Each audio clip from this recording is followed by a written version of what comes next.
ان کے جاتے ہی مرزا صاحب نے سنان کو سنجیدگی سے دیکھا۔ اب بتاؤ، کل ہاسپٹل میں کیا کر رہے تھے؟ آفت بیگم کے سامنے وہ کچھ نہیں بتانے والا تھا، یہ تو وہ جانتے تھے، اس لیے ان کے جاتے ہی وہ واپس مدعے پر آئے تو سنان بھی سنجیدہ ہوا۔ یالے خاموشی سے دونوں کو دیکھ رہی تھی، کیونکہ وہ ساری صورتحال کے بارے میں پہلے سے ہی جانتی تھی۔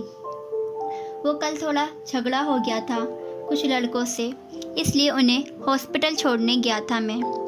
پھر وہاں مجھے پتہ چلا کہ وہاں ایک لیڈی کی ڈیلیوری تھی اور ان کو بلڈ کی ضرورت تھی جو ارینج نہیں ہو پا رہا تھا۔ میرا بلڈ گروپ سیم تھا تو اس لیے میں نے انہیں اپنا بلڈ دے دیا اور اسی وجہ سے رات کو بھی لیٹ آیا تھا واپس۔ سنان نے آرام سے ساری تفصیل بتائی جسے مرزا صاحب نے تحمل سے سنا تھا، پر اندر ہی اندر وہ بہت غصے میں آ چکے تھے۔ ویسے بابا آپ کیوں پوچھ رہے ہیں؟ جہاں تک مجھے لگتا ہے کل ہی محلے والوں نے آپ کو ایک کی چار لگا کر پورے کا پورا واقعہ بتایا ہوگا۔ سنان نے آئی برو چکا کر پوچھا۔ خون دے کر تو تم نے بہت اچھا کام کیا ہے، پر آخر تم یہ لڑائی جھگڑا کیوں کرتے ہو؟ باز کیوں نہیں آتے؟ میں تنگ آ گیا ہوں تمہارے ان لڑائی جھگڑوں سے اور محلے والوں کی باتیں سن سن کر۔ وہ دانت پیستے ہوئے بولے۔ او کم آن ڈیڈ، آپ بھی جانتے ہیں میں بلا وجہ کبھی کسی کو کچھ نہیں کہتا، اور جس کی کل دھلائی کی ہے میں نے، اس نے کام ہی ایسا کیا تھا، اور میں نے اسے پیار سے سمجھایا تھا، وہ نہیں مانا تو اس لیے اس کی سروس کرنی پڑی، ورنہ میرا تو دل کر رہا تھا کمینے کی جان لے لوں۔ سنان نے انتہائی غصہ ایک ایک لفظ چبا کر کہا، اور سامنے بیٹھی یالے کو دیکھا جو اب سر جھکا گئی تھی۔ مرزا صاحب نے اس کی نظروں کے تعاقب میں بیٹھی یالے کو دیکھا۔ وہ معاملہ سمجھ چکے تھے۔ کچھ دن پہلے ہی آفت بیگم نے انہیں بتایا تھا کہ محلے کا ایک لڑکے نے ثنایا کو مارکیٹ جاتے ہوئے چھیڑا تھا، اور ایسا پہلی بار نہیں ہوا تھا۔ وہ جب بھی گھر سے باہر نکلتی تھی تو وہ لڑکا ایسے ہی اسے تنگ کرتا تھا۔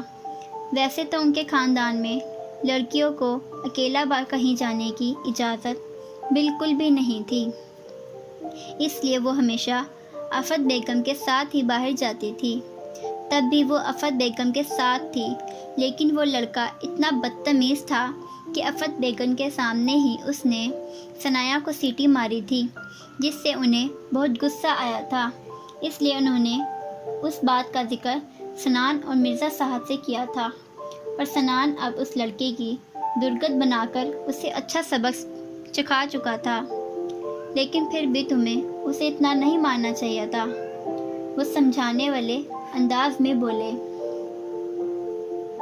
میں نہیں مارتا اگر وہ پیار سے میری بات مان جاتا، لیکن وہ اپنی غلطی ماننے کی بجائے بکواس ہی کیے جا رہا تھا۔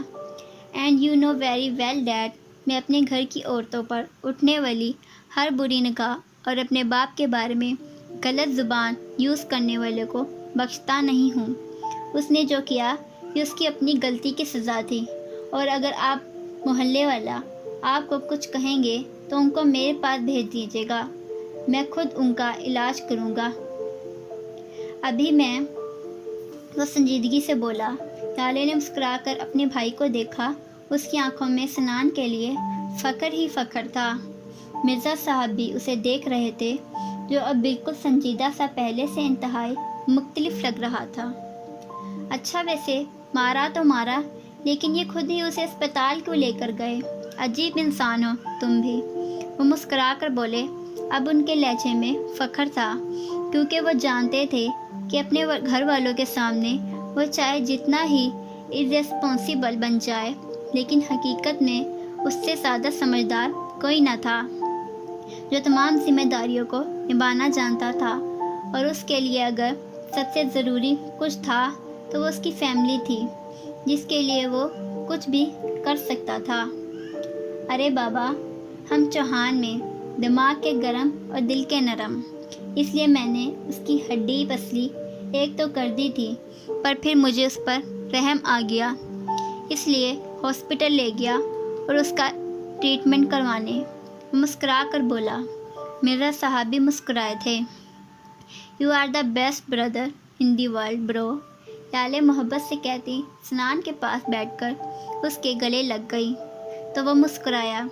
بس بس چڑیل، اب زیادہ نہ چپکو میرے ساتھ، سنان اسے دور کرتے ہوئے اترا کر بولا تھا۔ یالے نے منہ بگاڑ کر زور سے اس کے کندھے پر مکہ مارا۔ بس کرو چڑیل، مار کیوں رہی ہو؟ سنان نے خفگی سے کہا۔ ان دونوں کے پیچھے کھڑی آفت بیگم مسکرا رہی تھی۔ مرزا صاحب کی نظر جب ان کے مسکراتے چہرے پر پڑی تو وہ سمجھ گئے کہ وہ بھی سب سن چکی ہیں۔ چلو سنان، آ کر کھانا کھا لو، انہوں نے محبت سے سنان کو آواز دی۔ سنان نے پیچھے پلٹ کر اپنی ماں کو دیکھا جو ان دونوں کو ہی دیکھ رہی تھیں۔